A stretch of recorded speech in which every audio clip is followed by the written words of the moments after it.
This is Jay Billz for Media Spotlight UK. I'm here with my co-host. My name is Lozz. Welcome to Media Spotlight UK. Don't know the ting. This is a unique setup. We have with us a very special guest in the building. Very relaxed environment. Comedian, wrestling enthusiast. We're going to go all into all that sort of stuff. Ladies and gentlemen, we have with us Aatif Nawaz, Artificial Intelligence. How are you? I'm good, man. How are you? I'm you guys good. I'm good. Very well, very thank relaxed. Very relaxed. It is relaxed, isn't it? Yeah, I don't like we were saying off camera. Like this is kind of the first setup. Like we've known each other for a long while. And, Yeah. And this feels fitting. Well, we've This known feels each other fitting. for a while, but nobody gave me the memo about having the cool snapbacks. Like, what's going on? Yeah, where's your You're hat? right. Yeah, but you- Jazz, you've got, what is that? This is an exclusive Magic Ninja Entertainment one from a band that I'm very keen on. Who knows about this stuff? I've never heard of Magic Ninjas. I know that Utah, they're an NBA team, which I get, but like, what? Yeah. This cool, like, snapbacky stuff, and I look Yeah, like but- I yeah, but just you- came in on the rain. But listen, you got your own you got your swaggy coat, you got Shiny. your shiny coat. I can't compete with that. You got your own branding as well. So what are you talking about? Yeah, I know, but like, it's not on a snapback. Is it still? Need it on a hat, yeah. Yeah, need it on a hat. You need to get a hat. I've told you off camera like who to go to. I'm So going to sort a hat out. yeah, sort Next a time hat I'm out one for of the these next videos, one. I will have the snapback dress code on fleek. On fleek. Let's make sure that you. If I don't see you next with a snapback is on. It's on. It's on. Yeah, it's yeah. on And, like Donkey Kong. Donkey. Is that a thing? Do people still play Donkey Probably Kong? like early 90s lingo. It's on maybe? like Donkey Kong Country on the Super Nintendo. Super Nintendo. Yeah, That was yeah, the yeah. one. Who remembers the Master System? Nah, that's Sega. Oh, man, yeah, I do, yeah. Yeah, that was like prior to Mega Drive. Yep. Oh, I see. Yeah, so That's that was right. prior to that, and then you had like Atari prior to that as well. So that's a bit of a throwback, a real Do you know, throwback. I was a session. Nintendo guy for my whole life. Mm. The only thing that ever made me want to get a Sega console Yeah. was a game on the Mega Drive called Moonwalker, which was the Michael Jackson game. Have you ever played Oh it? no, never. It's like never, a Michael no. Jackson themed game. It's so cool. The whole thing follows the motif of Smooth Criminal. You know the music video Yes, Smooth Criminal? yes. So it's just him walking through these buildings. Oh, I think I might have It's seen it. such There was a sick game. Yeah, there But was. it was a Mega Drive exclusive. Yeah, I was watching it on. There was Up Up Down Down with Austin Creed, Xavier Woods from WWE, which Yeah. we'll go into that a little bit later on. But he was playing with the game with one of the I think it was Shinsuke Nakamura and Asuka, and they were. I think it was that game you were talking about, Moonwalker. Like, Moonwalk. Yeah, literally kicking people's asses with the moonwalk. Yeah, Was yeah, it that yeah. one? Well, Yeah, there's a yeah, bit, yeah. Like there's a spell that he does that makes so all the bad guys that are trying to attack him. Yeah. He does a spell and then they all start dancing with him. It's so funny. The Yeah. game is hilarious. But I always wanted it as a kid and I never got it. I was well, going to say, did you get it? No, Like, I was a Nintendo guy. well, I'll take Mario over that. I think Mario was the right choice. it's you can't go wrong with Mario anyway. Can't go wrong with Can't go Mario. wrong with it. Like I think everyone at some point would have had Mario as part of their life Yeah. somehow or another. Also, the Nintendo had better wrestling games. yeah, that's true. I would definitely 100% that. Yeah. That's debatable. That's debatable. Listen. I'd say. I mean, obviously, No Mercy was. Was That really was cool. later. That was Best on wrestling 64. game of all time. That was it 64? Yeah. So was there? It was prior to that. We're talking. I'm talking about the Super Nintendo. So you Oh, had okay. Royal Rumble, you had Monday Night Raw, you had on NES, you had Steel Cage Challenge, Yeah. you had WrestleMania. What else? There was so many. I had so many of these games, man. It was, but Wow. they're always Nintendo exclusives, the best ones. All right, I would second that, actually. We'll talk about wrestling in a little while because that's definitely one thing that you're passionate about. But another thing that you're passionate about that we got to talk about is your passion for making people laugh. Being a comedian. Yeah. So we wanted to go back from the beginning. So why comedy? What was the beginnings like for you? I got into comedy by chance, man. I remember being at university and I was studying drama and I wanted to be an actor, right? That's what I wanted to be. And I remember flicking through Live at the Apollo in 2005 and I watched a guy called Omid Jalili, right? Iranian stand-up comedian. Yeah. And he was on Live at the Apollo and I was watching it and I was just mesmerized for about 25 minutes while he was on TV. And I watched it and I just had one of those moments like that. That's what I want to do with my life, right? So I didn't really know what to do. So I just kind of, went here and there for a while. And then eventually I got invited to host like this event thing, right? It happened by chance. I remember the event was supposed to start, but they had a CD to run the tunes and the CD broke. Now this is in like 2008 when CDs took like 45 minutes to burn a new one, right? Okay, so they needed 45 minutes. They were like, you need to do something. Like Windows 95. So, exactly. Well, yeah. No, I think we'd beat 95 by then. Yeah. Probably on Windows Millennium Edition. Oh gosh. But, no, it was way later than that. It was like XP time. Oh, wow. 2008, man. So you know about the XP laws, don't you? So Yeah. Bad memories, I'm guessing. Then I had loads of Apple Macs in that time period, but yeah, no, for When they sure. used to be colourful. It would take a long time to get your stuff ready, Well, you're though. getting a So CD what ready. happened? So I mean, so their CD blew up. So they were like, "Can you just get on the mic and just talk to people?" I was like, "Okay." So I did, and I just enjoyed that. And I looked up some online open mics and everything. See, now in 2019, there's like a million ways to get into comedy. There's comedy courses. There's loads of shows. There's been an explosion of comedy in the UK. So there's shows everywhere. You can go to this pub, they've got a comedy show. You can go to that bar, they've got a comedy show. Everybody's got something, and there's somewhere for everybody to start. But when I kind of tried to get into it, it was like a secret society. Like you didn't know, there was no like guide. So I just found my way to these open mics and just slowly built up my craft. Like, because when I started, I was terrible. I had to do it under a fake name for a while. Really? Yeah, I did comedy under a fake name for like 2 years, because I was like going a bit X-rated with the material, and B, I just didn't want anybody to know what I was doing. Do you know what I mean? Like, it took me ages to get confident enough in what I was doing to be like, okay, let's put my name on this now. And probably for the first 3 years of doing comedy, it was terrible. Like, awful. Like, I can't watch the videos. I still have some videos of myself. I can't watch them. They made me cringe to watch. It took me 3 years to get beyond terrible. Okay. And then I always say it took me 7 years to be good. Was that with constant shows? Constantly so... Well, I got very lucky. I got invited to host this open mic comedy show once a week in Clapham by a group called the Comedy Bin. And they invited me to MC that show. And when I tell you, like, this is the grittiest, grimiest environment you can imagine. It's free to enter for people. We only get paid if the bar makes X amount of money. And I kind of lived off that for like 3 years. So I did that for 3 years. I didn't really have much else. Bits and pieces came up, but I didn't have a lot of work. And I was dedicated to building that craft. So were you scraping just to make ends meet during that period? Well, the thing is, I had a job in between. Before I kind of committed to comedy full time, I had a job, and I just saved my money. So I was like, I want to give this a proper crack. So I'd saved some money, lived off savings, and luckily, before the savings ran out, I got good and started making a bit of money. But it did take a long time. Like, some people pick it up. Comedy is subjective, man. You can pick it up like that. Some people pick it up very quickly, and in 9 months from their first show, they're on TV, and they're talking to Russell Howard and Michael McIntyre. But like, for me, it literally took me 7 years to be any good.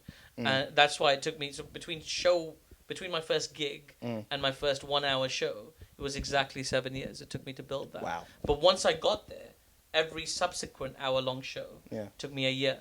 So 1 year, every year I can deliver an hour-long show now. Along the way, did you meet many inspirational people that kept inspiring you to keep going, to keep you motivated, or was it all yourself? I met loads of amazing comedians and loads of people that I found, like, I've thought of as role models, or people whose paths I wanted to follow. And there was all these success stories. Like, I remember that open mic show I used to host. Like, Dane Baptiste used to come on there. Oh wow! And Dane's now got his own show, Sunny D's on BBC America. He's on everywhere, right? Dane's done live with people, but he used to come and do that open mic night. There are loads of comics who used to come. Johnny Awesome used to come there. Hyde Panesar used to come. There's so many like comics that are quite well known now. Like, they started doing these open micy things. But the truth is, I never wanted anything back from comedy. I just like doing it, right? So I just wanted to be good. Right. All I wanted was to be good. Yeah.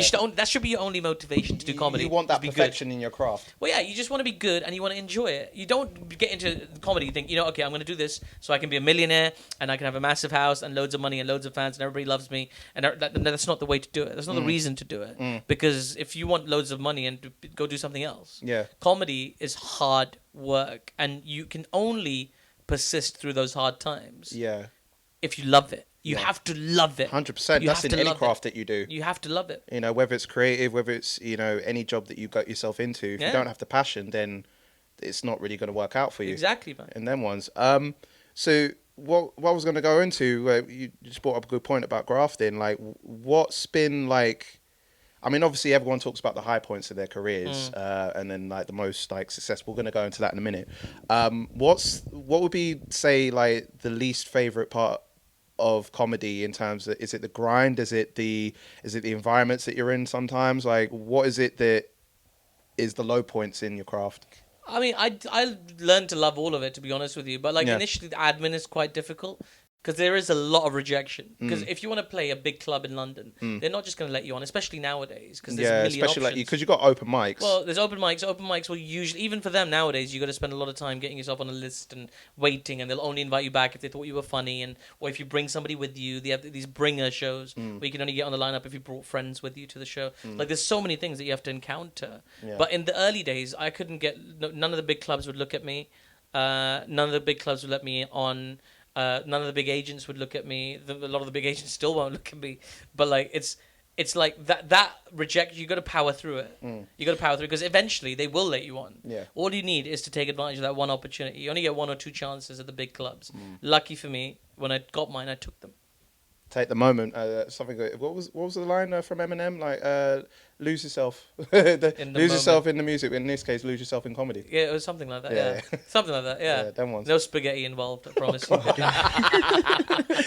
No throwing up in the process of saying your lines. Yeah. Well, some people do, but not me. No. Yeah. So I guess, like, you know, getting a lot of rejection could bring a young comedian down. It could kind of grind you a little bit. But then I guess you did find something to rise up, you know, to keep plugging away. Was that because you had the passion? Yeah, and I loved it. I was very lucky. I had a lot of support from people. A lot of people who'd got, like, there's people who came to, like, my most recent big show who'd been there in the early days when I wasn't particularly good, and they tell me about it. You know, they're like, I remember thinking, like, what, he's wasting his time, but now you've really proven you've got something. So going from 15 minutes to 60 minutes is very difficult, right? Because it's not just that. Like, 60 minutes, when I decided to do my first kind of solo show, the idea was it's in a big theatre in London. It was a small theatre. It was the Lounge at the Leicester Square Theatre.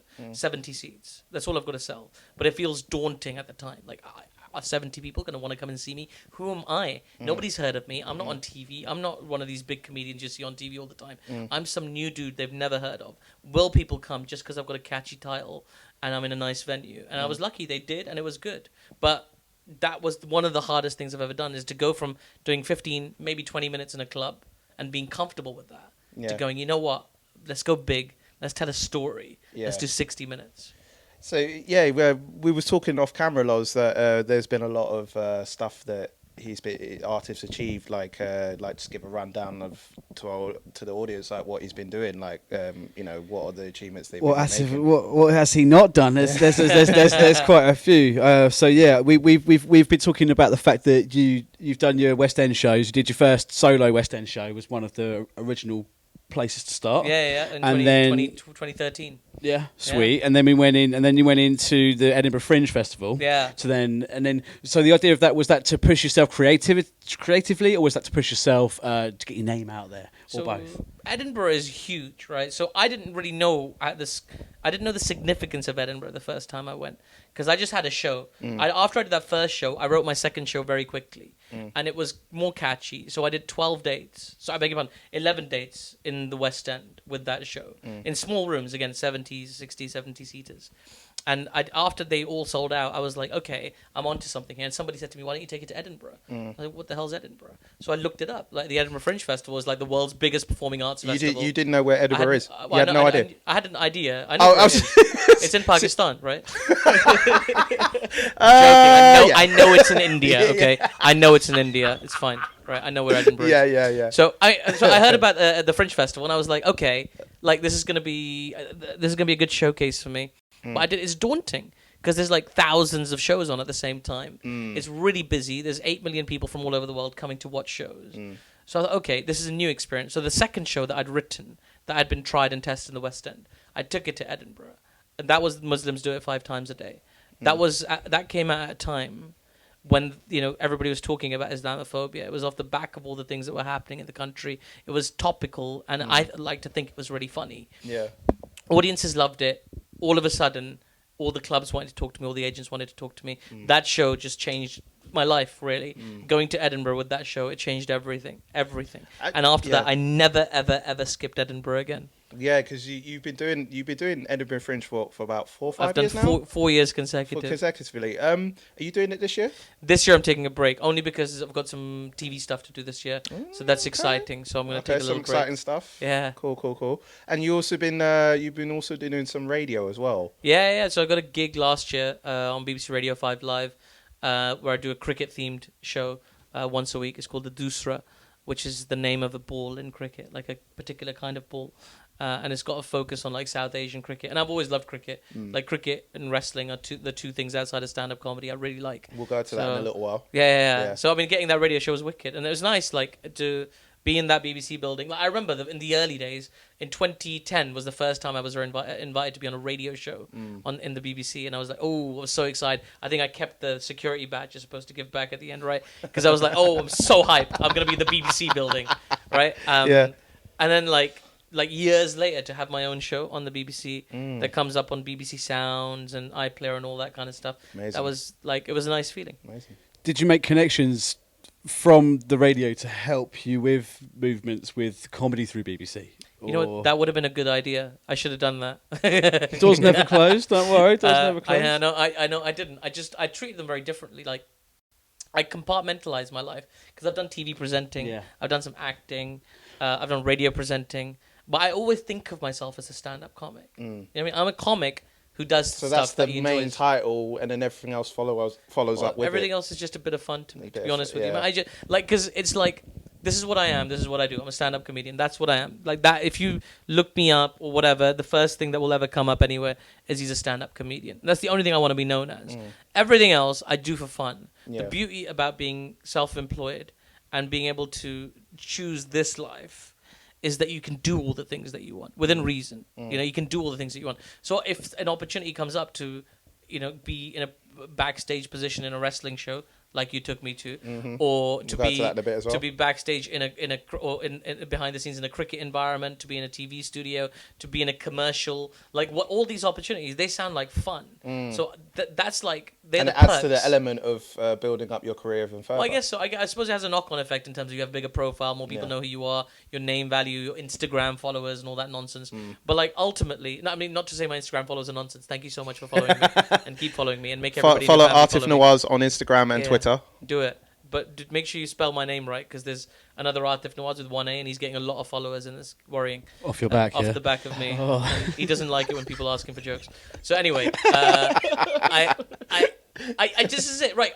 I want to just do what I want to do. Yeah. You know, I just want, at this point, I Straight up. worked hard, man. I spent a lot of my life doing things that I didn't want to do.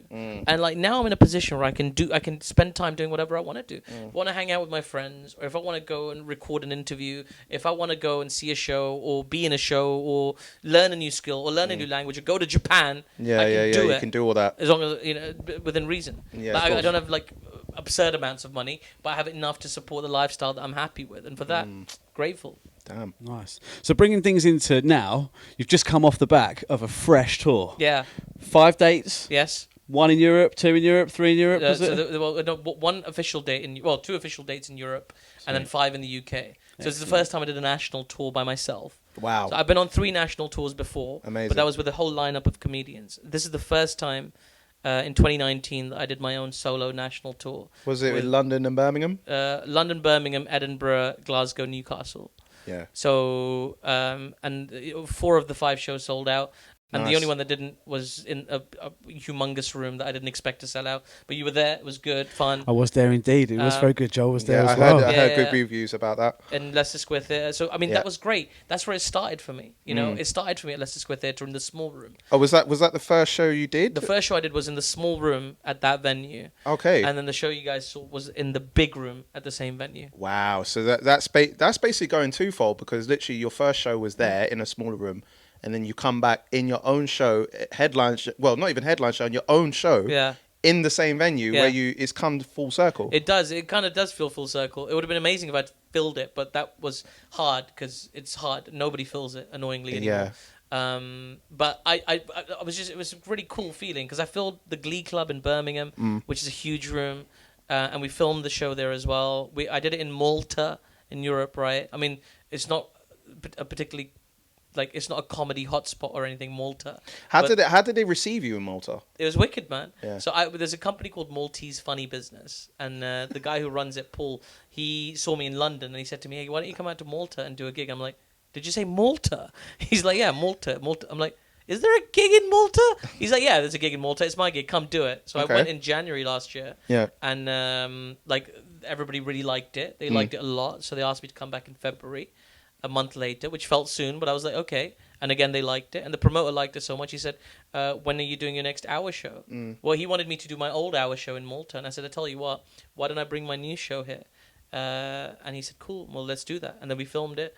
And it looked really good. And it was broadcast in Malta as well. Wow. And yeah, it was great. So, I mean, out of nowhere, this Maltese like fan base evolved. You know what I mean? Yeah. So now I love going back to Malta and doing the show there. Yeah. But like the crux of the tour was the 5 UK dates. Yeah. But for me, it was a big challenge. Like, I'm just Aatif Nawaz. My name is Aatif Nawaz. It's on the ticket.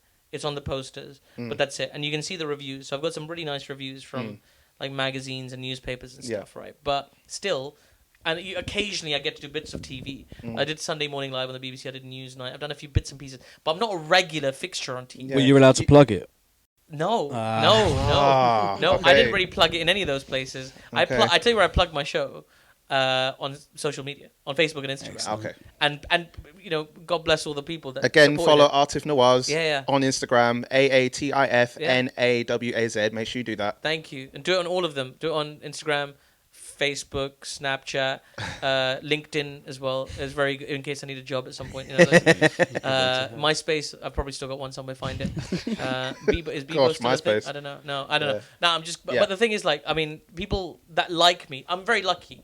I don't have a huge fan base, but the people that like me really like me, and they'll follow me all the way. Yeah. Like in Edinburgh, every year, there's a whole group, maybe like 100 people who always come to see my show.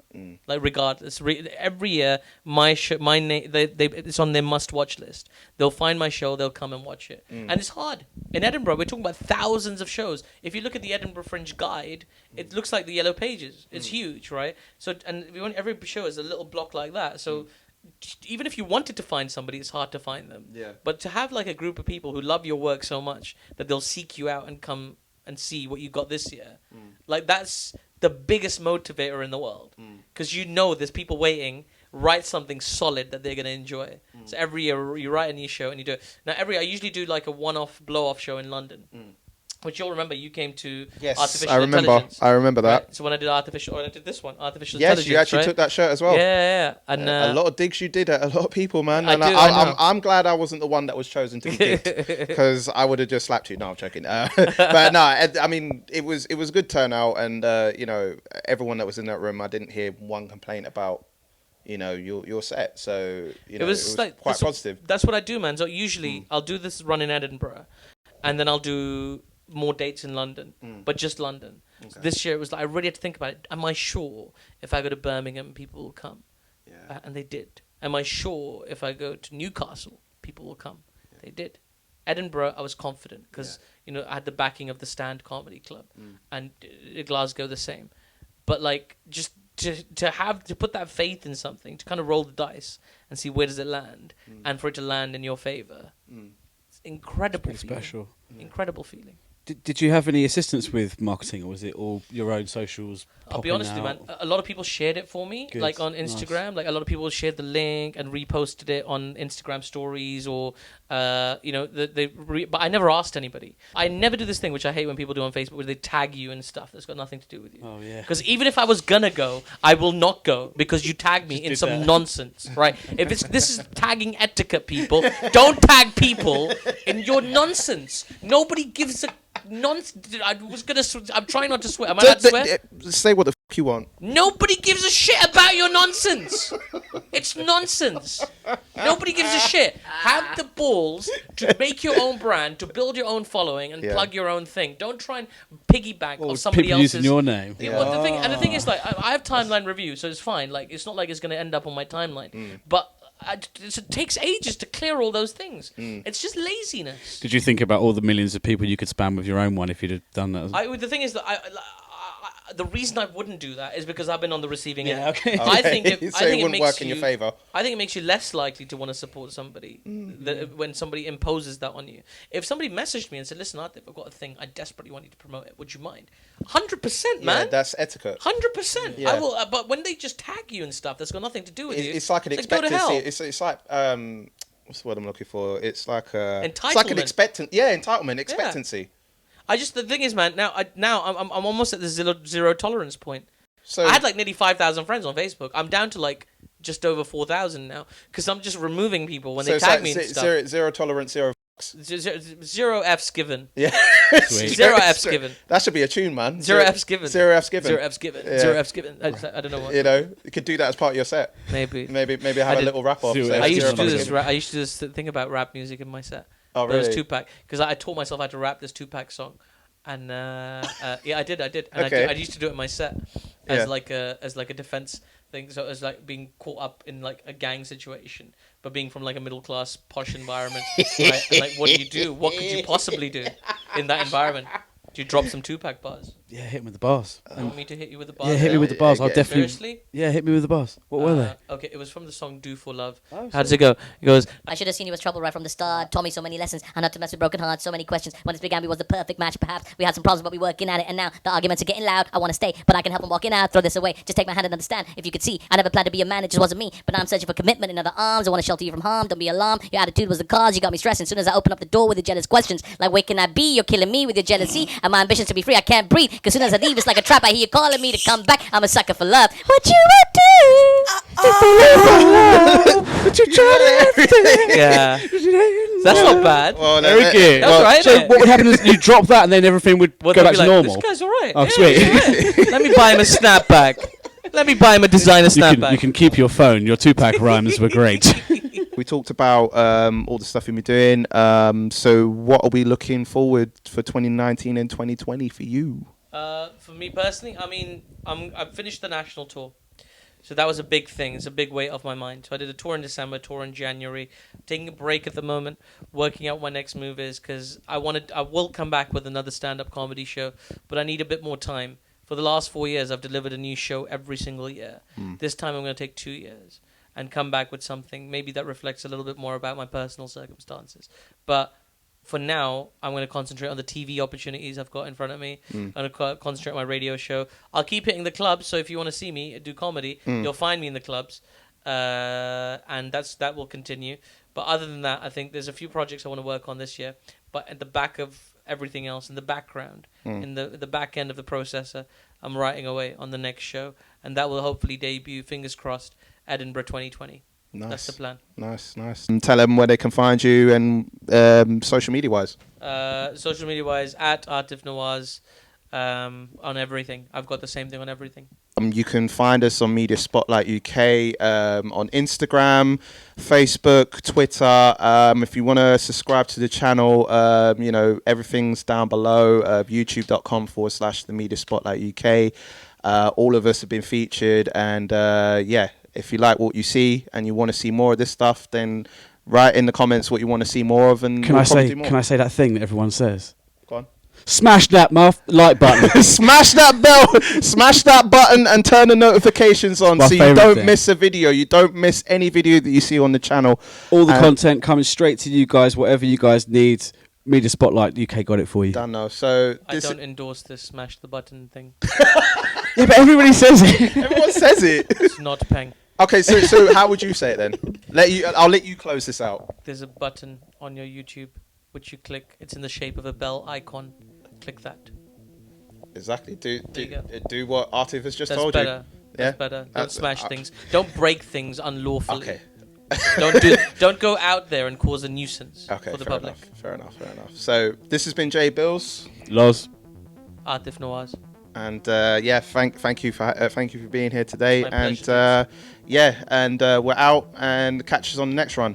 Peace. Bye. Peace.